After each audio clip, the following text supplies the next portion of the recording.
వరంగల్ జిల్లా నర్సింపేట వ్యవసాయ మార్కెట్ ను కేటీఆర్ సందర్శించారు. ఈ కార్యక్రమంలో నర్సింపేట మాజీ శాసనసభ్యులు పెద్ది సుదర్శన్ రెడ్డి, మాజీ మంత్రి సత్యవతి రాథోడ్తో పాటు పలువురు బీఆర్ఎస్ నాయకులు పాల్గొన్నారు. ఈ సందర్భంగా కేటీఆర్ మాట్లాడుతూ నర్సింపేట వ్యవసాయ మార్కెట్లో సుమారు 1,30,000 మక్క సంచులు నిల్వలో ఉన్నాయని తెలిపారు. పండిన పంటను తరలించే పరిస్థితులు సరిగ్గా లేవని, రైతులు తీవ్ర ఇబ్బందులు ఎదుర్కొంటున్నారని అన్నారు. మార్కెట్లో రైతులను కలిసినప్పుడు వారి పరిస్థితి బాధాకరంగా ఉందని, కళ్లలో నీళ్లు తిరిగే పరిస్థితి నెలకొందని పేర్కొన్నారు. యూరియా కోసం కష్టపడి పంట పండించిన రైతులకు ప్రభుత్వం కొనుగోలు చేసే పరిస్థితి లేకపోవడం దురదృష్టకరమని విమర్శించారు.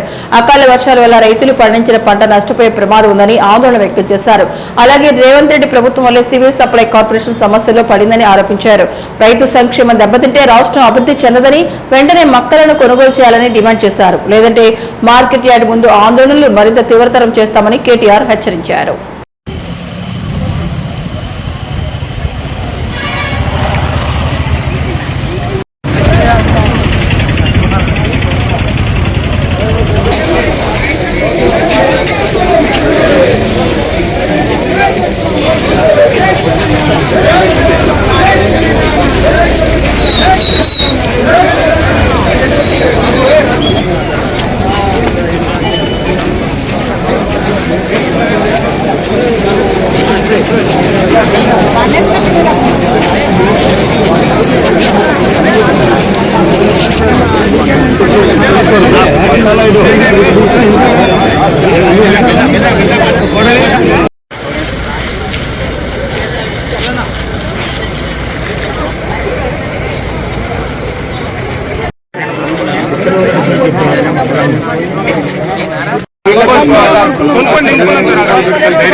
కేసీఆర్ ఉన్నప్పుడు ఇంటికా నుంచి ఫోన్ చేస్తే ఆటో ఫలాని కాడ షాప్ నుంచి చేసుకున్నామంటే ఫోన్ పే చేస్తే వీడియో వస్తే బైక్ అది ఒకటే చెప్తున్నాను, ఎక్కువ చెప్పాయి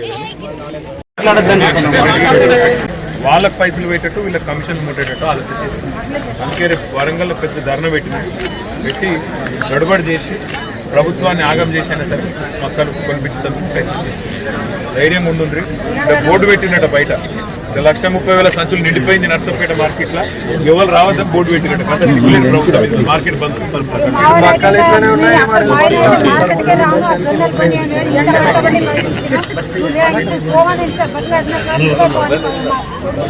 ఒక్క ఎకరానికి మొక్కలు పండించడానికి ఎంత అయింది? మీకు పెట్టుబడి ఎంత అయింది?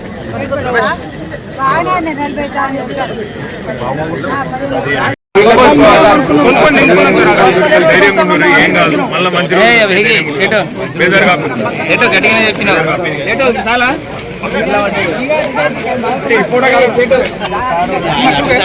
మాజీ శాసనసభ్యులు పెద్ది సుదర్శన్ రెడ్డి గారు గతంలో సివిల్ సప్లైస్ కార్పొరేషన్ చైర్మన్ గా కూడా పనిచేసి రైతులతో చాలా అనుబంధం ఉన్న నాయకుడు సుదర్శన్ రెడ్డి గారు. వారు మా నర్సంపేటలో ఒక దయనీయమైన పరిస్థితి ఉన్నది. మా మార్కెట్ యార్డులో ఇలా హౌస్ఫుల్ బోర్డు పెట్టినారు. 1,30,000 సంచులు మరి మార్కెట్ యార్డ్లోనే ఉండిపోయినాయి. వీటిని తరలించే నాదుడు లేడు. దగ్గర 200 పైసలకు లారీలు కావాలి, కనీసం ట్రాన్స్పోర్టేషన్ లేదు. చాలా అస్తవ్యస్తంగా ఉన్నది పరిస్థితి. రైతుల పరిస్థితి దయనీయంగా ఉన్నది. మీరు రావాలి తప్పకుండా అంటే ఈరోజు ఇక్కడికి వచ్చినాం. వచ్చిన తర్వాత ఇక్కడ ఉండే స్థానిక రైతులతో మాట్లాడితే నిజంగా కూడా కళ్ళల్లో నీళ్లు తిరిగే విధంగా ఇవాళ రాష్ట్రంలో రైతుల పరిస్థితి. 2 నెలలైంది ఒక్కొక్క రైతు ఇక్కడికి వచ్చి. కొంతమంది నెల రోజుల కింద, కొంతమంది 20 రోజుల కింద, కొంతమంది 2 నెలల కింద వచ్చిన వాళ్ళు కూడా ఇక్కడే ఉన్నారు. పండించింది చాలా కష్టపడి మరి ప్రభుత్వం సహకరించకపోయినా, రైతు బంధు వేయకపోయినా, యూరియా సక్కగా ఇయ్యకపోయినా, యూరియా కోసం 2, 3, 4 రోజులు లైన్లలో నిలబడి కష్టపడి ఇలా పండించిన పంటను ఇక్కడికి తీసుకొని వస్తే ఇక్కడ ఈ సెంటర్లో వ్యవసాయ మార్కెట్ యార్డ్లో నర్సంపేటలో కనీసం సంచులు ఇచ్చేటోళ్ళు లేరు, సుతులు ఇచ్చేటోళ్ళు లేరు, మంచినీళ్ళు పోసేటోళ్ళు లేరు. ఎప్పుడు మరి మీ టోకెన్ వస్తుంది, ఎప్పుడు మేము జోకుతాము, ఎప్పుడు తరలిస్తాము, ఎప్పుడు మేము ధాన్యం తీసుకుంటామని చెప్పేవాడు కూడా. ఇంకా ఎంత ఘోరం అంటే బయట మొత్తం ట్రాక్టర్లు లారీలన్నీ వెయిటింగ్లో ఉన్నాయి. ఆ వెయిటింగ్ ఛార్జీలు కూడా రైతులే కట్టుకోవాలి, మేము కట్టము, మేము చూడము. అది 20 రోజులైనా 30 రోజులైనా అది మీ బాధ్యత. మేము జోకేదాకా, మేము కొనేదాకా, మీకు టోకెన్ ఇచ్చేదాకా మేము పట్టించుకోమనే పరిస్థితి. వాన పడితే అకాల వర్షం వస్తే బూజు బట్టి మరి మొత్తం ధాన్యం అంతా నాశనమైపోయే పరిస్థితి. ఒక దయనీయమైన చాలా హృదయ విదారకమైన పరిస్థితిలో ఇవాళ రాష్ట్రంలోని రైతులు ఉన్నారు. నేను ఇవాళ ఉదయం నుంచి ఇప్పటి వరకు జనగామ నియోజకవర్గంలోని యశ్వంతాపూర్లో, పరకాల నియోజకవర్గంలోని ఊకల్లో, అదేవిధంగా ఇక్కడ నర్సంపేట మార్కెట్ యార్డ్లో అందరూ మొక్కజొన్న రైతులతోనే మాట్లాడారు. వాళ్ళందరూ చెప్తున్నది ఒకటే ఒక మాట, ప్రభుత్వమే కొంటే 2400 రూపాయలు వస్తుందని చెప్పి మేము ఇక్కడికి వచ్చినాం. బయట 1800, 1700 కొనే పరిస్థితి ఉన్నది. కానీ దాంతో మాకు లాభం రాదు, కొంత ఒక 400, 600 రూపాయలు ఎక్కువ వస్తుంది క్వింటాల్కి అని చెప్పి ఇక్కడికి వచ్చినాం. కానీ మమ్మల్ని పట్టించుకుంటున్న వాళ్ళు లేరు అని చెప్తున్నారు.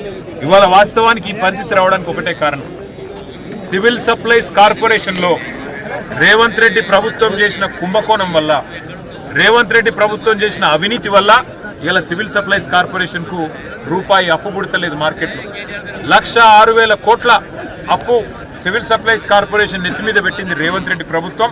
ఆ కార్పొరేషన్ ని కుంభకోణాల్లో ముంచేసింది. దానివల్ల కార్పొరేషన్కి ఒక పైస వస్తలేదు. మరి ఆ కార్పొరేషన్కి పైసలు వస్తలేవు. సివిల్ సప్లైస్ వాళ్ళు వడ్లు కొనాలి, మార్క్ఫెడ్ వాళ్ళు మక్కలు కొనాలి. ఇలా రేవంత్ రెడ్డి ప్రభుత్వం చాలా తెలివిగా ఏం చేస్తున్నదంటే, సివిల్ సప్లైస్ కార్పొరేషన్కు పైసా ఉడతలేదు కాబట్టి మార్క్ఫెడ్ ద్వారా 22,700 కోట్ల అప్పు తీసుకొని ఆ అప్పును మక్కలకు ఇవ్వకుండా ఆ పైసలు మొత్తం ఇవాళ వడ్ల కొనుగోలుకు మళ్లించే ప్రయత్నం చేస్తూ ఉన్నారు. దానివల్ల ఇవాళ నెల రోజుల కింద తెచ్చిన ధాన్యం 15 రోజుల కింద జోకి కొన్నా రూపాయి ఇంతవరకు పడలేదు, అర పైసా కూడా ప్రభుత్వం ఇవ్వట్లేదు. అంటే కుంభకోణాల్లో కూరుకుపోయిన ప్రభుత్వానికి ఇవాళ ఉన్న పరిస్థితి ఏంటి అంటే, మార్కెట్లో అప్పు పుట్టదు, కనీసం ధాన్యం కొనే తెలివి లేదు. అటు వరి ధాన్యం కానీ ఇటు మక్కలు కానీ కొనే తెలివి లేదు. ఇవాళ రాష్ట్ర ప్రభుత్వాన్ని మేము సూటిగా అడుగుతున్నది ఒకటే, రేపటితో సరిగ్గా 4 ఏళ్ళు రాహుల్ గాంధీ గారు ఇదే వరంగల్ జిల్లాకు వచ్చి ఆర్ట్స్ కాలేజీలో మీటింగ్ పెట్టి ఆ రోజు 34 హామీలు ఇచ్చిండు ఈ రాష్ట్రంలోని రైతులకు. 15,000 రైతు భరోసా ఇస్తామని, భూ యజమానులకే కాదు కౌలు రైతులకు రైతు భరోసా ఇస్తామని, ధాన్యం కొనుగోలు అద్భుతంగా చేస్తామని, కనీస మద్దతు ధర కాదు ప్రతి పంటకు 500 బోనస్ ఇస్తా అన్నాడు. మక్కలకు 500, పత్తికి 500, వడ్లకు 500, ఇంకా అన్ని పంటలకు 500 బోనస్ అని చెప్పి బోగస్ మాటలు ఇన్ని చెప్పినారు. చెప్పడం నియమైన హృదయ విదారకమైన పరిస్థితుల్లో రైతులు ఉన్నారు. వాళ్ళ కళ్ళలో కన్నీళ్లు కూడా ఇంకిపోయిన పరిస్థితి ఇలా కనబడతా ఉంది. అందుకే రాష్ట్ర ప్రభుత్వాన్ని మేము చెప్పేది ఒకటే, ఎద్దేడ్చిన వ్యవసాయం బాగుపడది, రైతేడ్చిన రాజ్యం బాగుండది. ఇకనైనా సిగ్గు తెచ్చుకోండి రేవంత్ రెడ్డి గారు. బ్రోకర్ పనులు బంద్ చేసి ఎంతసేపు భూములు ఎట్లా అమ్ముదాం, పైసలు ఎట్లా దొబ్బుదాం, కమిషన్లు ఎట్లా తీసుకుందాం, ఢిల్లీకి మూటలు ఎట్లా పంపుదాం, కుర్చీలు ఎట్లా కాపాడుకుందాం, అది కాదు నువ్వు చేయాల్సిన పని. ఇవాళ నువ్వు రాష్ట్రానికి ముఖ్యమంత్రివి. 70 లక్షల మంది రైతులు నీ దిక్కు చూస్తున్నారు. రైతు బంధు అయ్యవు, నాట్లప్పుడు పడాల్సిన రైతు బంధు ఇవాళ పంట కోతకొచ్చి పంట కుప్పలు పెట్టి ఇలా మార్కెట్ యార్డ్లకు వచ్చినా రైతు బంధు వేసే తెలివి లేదు నీకు. మొత్తం నీ దృష్టి అంతా పైసల సంపాదన మీద, బ్రోకర్ పనుల మీద తప్ప ఇంకోటి లేదు. సిగ్గు తెచ్చుకో, రైతుల తరపున నిలబడు. నువ్వు రైతు బిడ్డనని చెప్పుకుంటావు, రైతుల తరపున నిలబడు, మొత్తం ధాన్యం కొను. నువ్వు కొనకపోతే నిన్ను విడిచిపెట్టవు. ఎక్కడికక్కడ ప్రతి మార్కెట్ యార్డు ముందు, ప్రతి కొనుగోలు కేంద్రం దగ్గర, ప్రతి ఊర్లో మేము రోడ్ ఎక్కుతాం, ఎక్కడికక్కడ అష్ట దిగ్బంధం చేస్తాం. నీ ప్రభుత్వం దిగి వచ్చేదాకా, ఆఖరి గింజ కొనేదాకా, అది తడిసిన ధాన్యమైనా బూజు పట్టిన ధాన్యమైనా నీ వల్ల, నీ తప్పు వల్ల, నీ ప్రభుత్వ నిర్వాహకం వల్ల జరుగుతూ ఉన్నది. లేదా ఎప్పటికప్పుడు వచ్చింది కొంటే బాధనే లేదు. తీసుకొస్తున్న ప్రభుత్వ దృష్టికి తీసుకొస్తున్న మీడియా కూడా ప్రత్యేకంగా నమస్కారాలు, ప్రత్యేకంగా ధన్యవాదాలు.